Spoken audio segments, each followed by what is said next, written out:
Assalamu alaikum dear students. Class 8th subject science topic air pollution, its causes and effects. Air pollution, contamination of air यानी हवा का गंदा होना।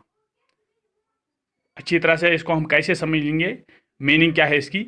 Any quantitative as well as qualitative change in normal composition of air which is injurious to humans, plants, animals और property.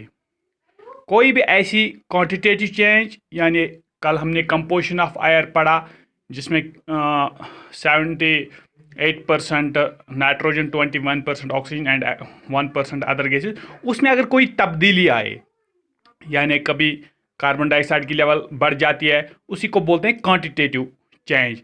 या qualitative, उसमें कोई और मिक्सचर और इम्प्योरिटी ऐड हो जाए और क्वालिटी एयर की चेंज हो जाए नॉर्मल कंपोजिशन से, तो इससे क्या होता है, ये which is injurious to health, ये ह्यूमन्स के लिए इंजूरियस बनता है, हार्मफुल बनता है, प्लांट्स के लिए भी हार्मफुल बनता है, एनिमल्स के लिए भी हार्मफुल बनता है और प्रॉपर्टी के लिए भी हार्मफुल बनता है।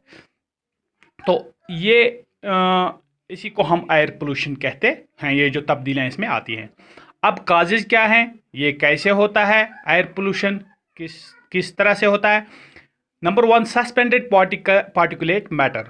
सस्पेंड, इसमें कुछ पार्टिकल्स ऐड हो जाते हैं। सस्पेंड पार्टिकल्स चाहे वो लिक्विड या सॉलिड की सूरत में होते हैं।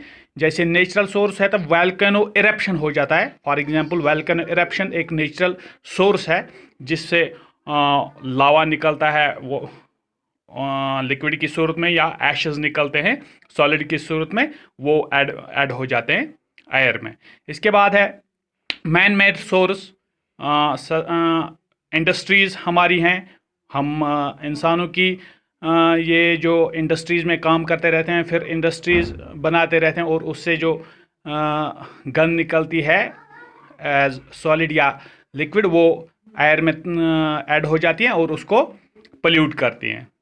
सेकंड वन है गैसेस पोल्यूटेंट्स।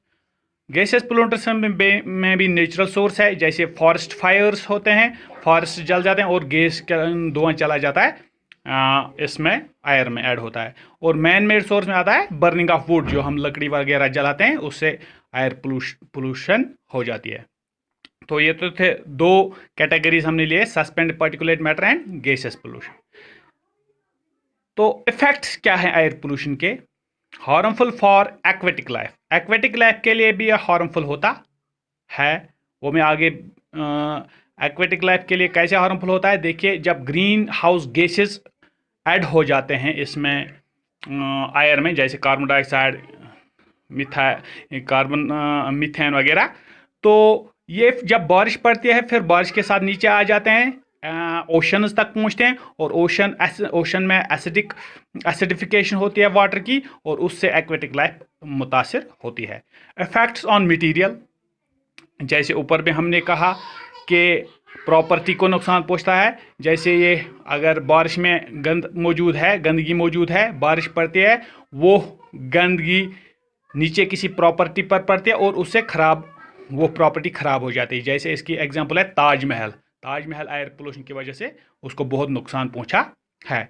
ये हो गया मटेरियल पर इफेक्ट, या जिसको हम प्रॉपर्टी का नुकसान कहते हैं। रेस्पिरेटरी प्रॉब्लम्स इन ह्यूमन्स, अगर हवा गंदा होगा तो जाहिर सी बात है हम एयर पी लेते हैं और हमें अंदर रेस्पिरेटरी प्रॉब्लम शुरू हो जाती हैं। एस्थेटिक लॉस यानी ब्यूटिफिकेशन लॉस। एस्थेटिक लॉस का मतलब है ब्यूटिफिकेशन लॉस। अगर हम सुबह निकलते हैं फ्रेश एयर पीने के लिए, वहाँ पर फ्रेश एयर हमें नहीं मिलती है, हमें पोल्यूट एयर मिलता है, तो उससे हमें सेटिस्फैक्शन नहीं मिलती है और उसी को हम ब्यूटिफिकेशन लॉस कहते हैं। ग्लोबल वार्मिंग, ये बहुत बड़ा इशू है आज की दुनिया में।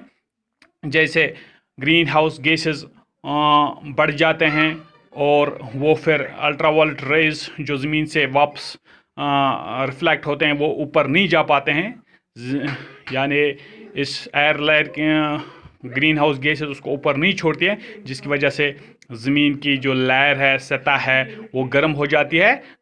उसी को हम ग्लोबल वार्मिंग कहते हैं। ये कुछ थे इसको मीनिंग हमने पढ़े, काजेज एंड इफेक्ट्स पढ़े एयर पोल्यूशन के। Thank you very